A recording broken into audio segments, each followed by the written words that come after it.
We're Carlin, John, and Leroy, and this channel is about our 5-year plan about letting everything go and moving on to a boat in the heart of Seattle underneath the Space Needle. But first, we need to tell you and catch up on how we even got to the point where we decided to leave all of our land-based possessions. So we're gonna cover 36 years or so hold on tight. We met in high school and got married about 7 years later. 2 other people. Yeah. And then we had 2 girls each. So now we have 4 girls. So fast forward, we dated, we fell in love, we got married, and we lived in separate houses until our kids graduated high school. So that was about 3 years where we kind of just saw each other every other week when the kids were with their other parents. And then we purchased Grateful, explored San Juan Islands, took the kids with us whenever we could, and had a lot of fun.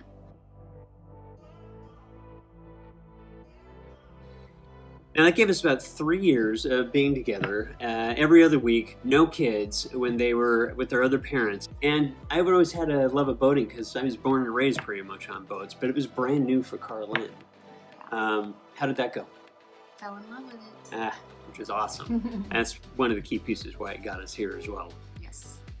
We spent every other week living on Grateful, and that kind of gave us the chance to figure out, is this something that would even work for us?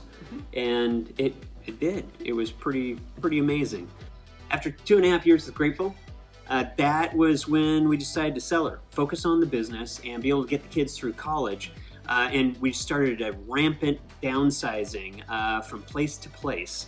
And by doing that, it really kicked us off again on our 5-year plan to be able to live on a boat and be able to untie the lines and go wherever we wanted to, anytime we wanted to. And here's the hard part. To be able to do that, we had to put 4 girls through college. We had to downsize and downsize and downsize and downsize again. Literally moving from one place to the next. That was a big deal, especially with 2 households and all the accumulation of things. And the first time, we actually had an estate sale, just like if you would have died. So basically, we went from 4,500 square foot house to a 1,600 square foot place.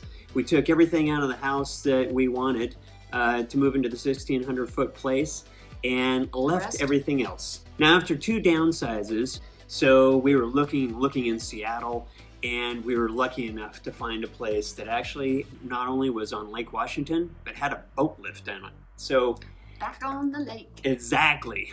So unfortunately, it was a little bit of a wrinkle because we ended up buying a 25-foot lake boat, spent almost every waking hour on the lake if we weren't at work or with the kids. So we just had a blast. We spent time at Seafair, we spent time at opening day, and just enjoying ourselves on the hook, on the lake, meeting new people, having an absolute blast.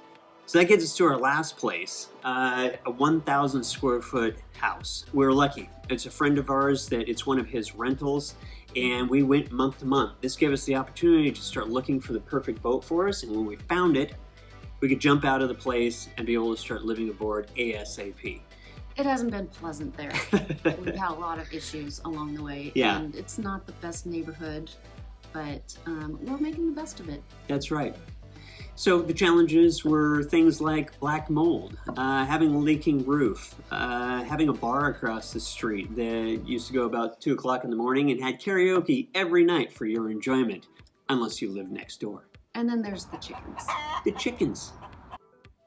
So it finally came time to be able to start looking for our new boat, the Elli-Yacht. We knew what the name was, but we didn't know what the boat was. And we ended up making an offer on the first boat, and the inspection fell apart on it. We made an offer on the second boat that was accepted, and we flew down and took a look at that particular one, and unfortunately... It was terrible. Yes. So after all of that, there was a boat up in Canada. It looked like it really had our name on it. It was the same make that Grateful was. And we decided it was going to be the right boat for us. It had 48 feet, so it was about 5 feet longer than the earlier boat that we had. A couple staterooms. It was a perfect fit for us to be able to do live aboard. The morning that we were going to make the final offer on that particular boat and fly up to Canada and do the inspection on it, boom, another boat popped up. down in California. So this one was out of our price range, but it was 7 years newer. It had a hard top, a lot more living space, well cared for, lower hours, anything you could ask for. It was the right boat for us. So we turned around, made an offer on that boat, lowballed it. Didn't have a lot of faith that we would end up getting that boat. Lo and behold, they accepted our offer. We were down on a plane within that week. Did a visual inspection, fell completely in love with the boat. Fell in love. And that's when the rest of our journey begins. Subscribe and follow us. It'll be fun. Thanks for watching.